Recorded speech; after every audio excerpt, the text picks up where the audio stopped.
Hey guys, Mark here for Animus Empire. This week we're talking about shamanism, a process without which you're never going to be able to change. If you're not changing, if you're stuck in a rut, if you're not advancing in your life, if you're not growing to the extent that you want to, I can guarantee you the problem is you lack a sufficient shamanic experience. Small r religion, this is what we're talking about. You know, when we think of a shamanic experience, when you think of a shaman, probably think of some American Indian guy with stag horns, maybe a bearskin shawl, maybe even worse. We think of some lady from Greenpoint, a thrice divorced, red-haired lady from Greenpoint, who claims she's, 1/12 American Indian. But it also includes priests, this includes rabbis, this includes imams. And what is a shamanic experience? Well, the best way to describe it is to go back to the first known instance of it. 40,000 years ago in Ice Age Germany, what is present-day Germany, what was their number one concern? Storms. Your number one concern 40,000 years ago was storms. They were much more violent than they are now. They'd come without warning, without any sort of leniency, and they would take out, presumably, entire villages. So what would you do? Well, you get around in a circle and play a bone flute. This was before technically we had writing, but you would carve your sign into the bone flute, play the bone flute to appease the storm gods. Now, this accomplishes three things crucial for our psychological health. It gives us a belief, gives us cohesion, and it gives us a way to change the future based on what we do today. Control the future. Now you say, well, they're playing a bone flute to the storm. That's not really controlling the future. Yeah, but so what? They believe it is controlling the future. So what happens when they play the bone flute to the storm and the storm comes the next day?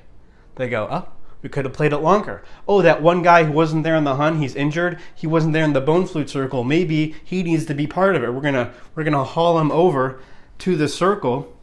And then they do it again. They do it for twice as long. And then there's no storm for 3.5 weeks. They go, aha, we can control the future. We have a belief on which we can build society, group cohesion. And without group cohesion, it's very difficult to do this, make the unconscious conscious. Of course, what the storm god is ultimately, this is anxiety, which later became the devil. And what can we do? What am I talking about here? What's the sum of these three?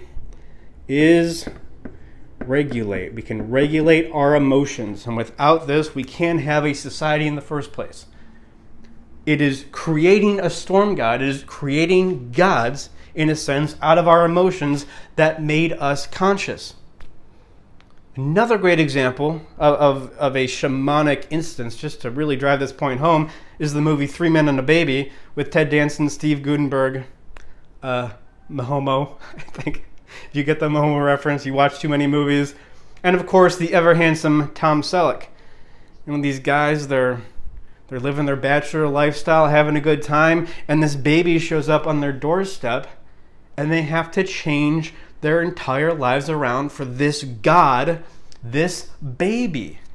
They get more disciplined. They get more settled down.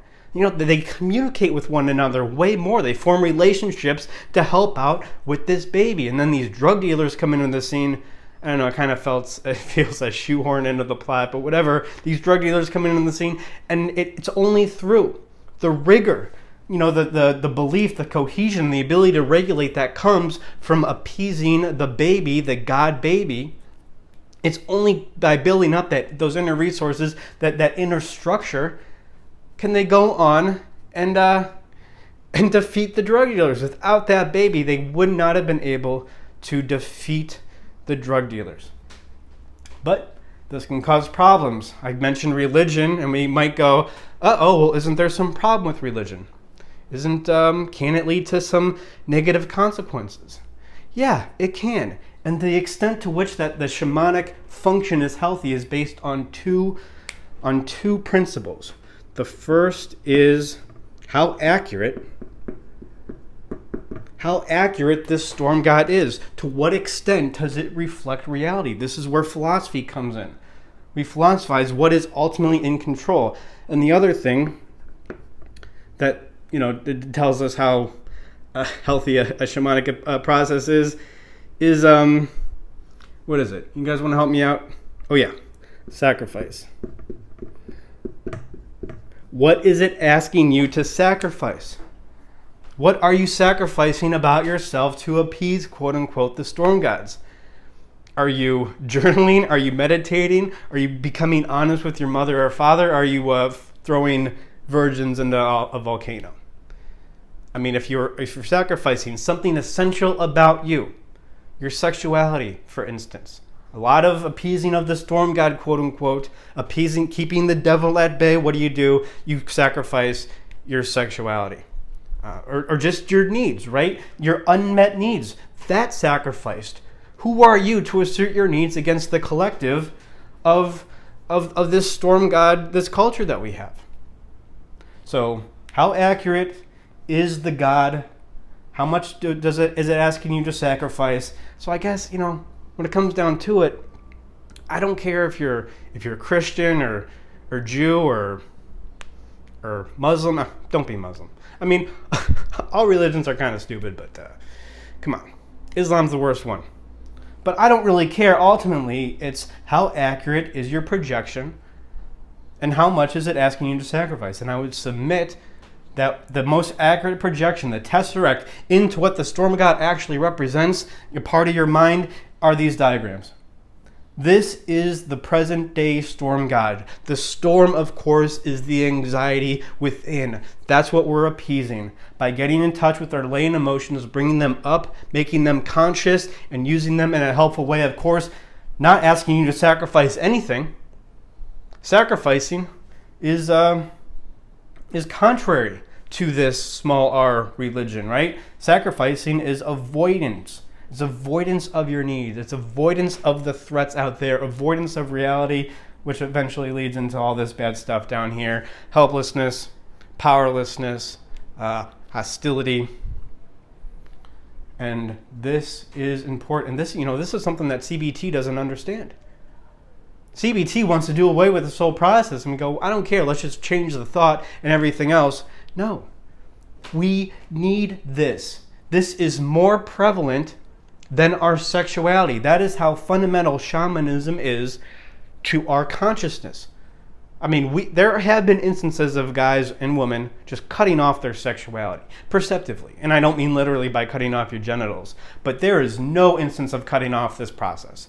If you get rid of one, if you get rid of Christianity, you get communism. If you get rid of a belief in your American system, you get postmodernism. And it's not like you choose to be a postmodernist. It's not like you choose to be a Marxist. It happens naturally. When you get rid of this, you will latch on to whatever happens to be nearby. So let's submit ourselves to a healthier, I'm not saying this is the healthiest shamanic process ever, but it's definitely the healthiest one yet. It's accurate. I know that. Perhaps incomplete, but I know it's accurate. And keep thinking about this. Keep talking about this. Like, subscribe, tell your friends, and keep working with this until you can really change. That's what the point of shamanism is it helps you to change. And it'll change everything about you when you submit yourself to a healthy version of this process. And it may even change your face. Not your bone structure, but your mien, M-I-E-N, your countenance. Until maybe one day you can be as handsome as Tom Selleck.